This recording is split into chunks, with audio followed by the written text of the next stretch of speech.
বিকেল ৫টা আকাশে জমেছে হালকা মেঘ। সময় গড়াচ্ছে। সময় গড়িয়ে বিকেল ৫টা ৩০ মিনিট। তখনই আচমকা বাতাস আসতে শুরু করে পশ্চিম দিক থেকে। আর এই বাতাসে যেন সবকিছু ধেয়ে পাল্টে একত্রিত করার মতো অবস্থা। যেটিকে সাধারণ বাতাস বলাও অনেকটা ভুল মনে করছেন সাধারণ প্রত্যক্ষদর্শীরা। তারা বলছে ঘূর্ণিঝড়ের মতো একটু বাতাসে লণ্ডভণ্ড হতে দেখা গিয়েছে ঘরবাড়ি। এহেন পরিস্থিতিতে অনেকটা আতঙ্কে উঠতে দেখা গিয়েছে সাধারণ মানুষদেরকে।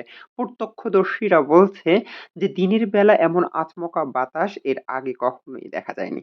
তবে বাতাসের গতি বলা হচ্ছে ঘন্টায় ২০০ কিলোমিটার বেগে। এই বাতাসের গতিতে অনেকের ঘরবাড়ি ক্ষয়ক্ষতি হয়েছে।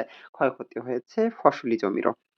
প্রত্যক্ষদর্শীরা জানান আজ বিকেল বেলা দিনাজপুর জেলার আকাশে হালকা মেঘ লক্ষ্য করা গেছে। সময় গড়াতে হঠাৎ বাতাসের প্রকোপ লক্ষ্য করা যায়।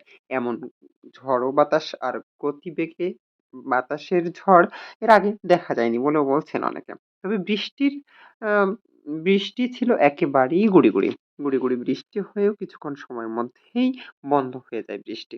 কিন্তু বাতাসের গতিতেই অনেকের ক্ষয়ক্ষতি হয়েছে।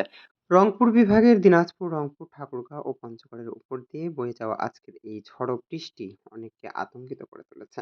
বিশেষ করে দিনাজপুর সদর, চিরিরবন্দর উপজেলা, পার্বতীপুর উপজেলা ও বিরামপুর, ঘোড়াঘাট থেকে শুরু করে নবাবগঞ্জ, ফুলবাড়ী উপজেলাতে বিশেষ ক্ষয়ক্ষতিরও খবর পাওয়া গিয়েছে। তার স্থানীয়রা বলছে এমন আকস্মিক বাতাস দিনের বেলা এর আগে দেখা যায়নি। কালবৈশাখী ঝড়ের এই তাণ্ডবে ক্ষতিগ্রস্ত হয়েছে বিদ্যুতের লাইন, আবাদি জমি, ফসল ও নানান অবকাঠামোগত দিক থেকে। এমন হঠাৎ বৃষ্টিতে অনেককে আতঙ্কিত হতেও দেখা গিয়েছে। গেল কয়েকই দিন ধরে দেশে তাপদাহ চলছে দিনাজপুর জেলাতেও। তবে এই তাপদাহের পরে মানুষ একটি শান্তির বৃষ্টি আশা করলেও এই ঝড়ে অনেককে আতঙ্কিত হতে দেখা গিয়েছে। তবে আবহাওয়ার পূর্বাভাস অনুযায়ী বলা হয়েছে বাংলাদেশের উত্তরের জেলাগুলিতে এমন কালবৈশাখী ঝড় ও ঝড়ো বাতাস হওয়ার পূর্ব সংকেত এর আগে থেকেও দেওয়া হয়েছে। গতকাল বগুড়া ও রাজশাহীতে এমন ঝড়ো বাতাস হয়েছে বলেও জানানো গিয়েছে।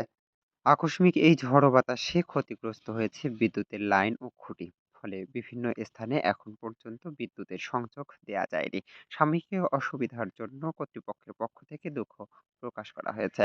এছাড়াও রাস্তার পাশে থাকা গাছ উপড়ে পড়ে বিভিন্ন স্থানে সড়ক যোগাযোগেও ব্যাহত হয়েছে।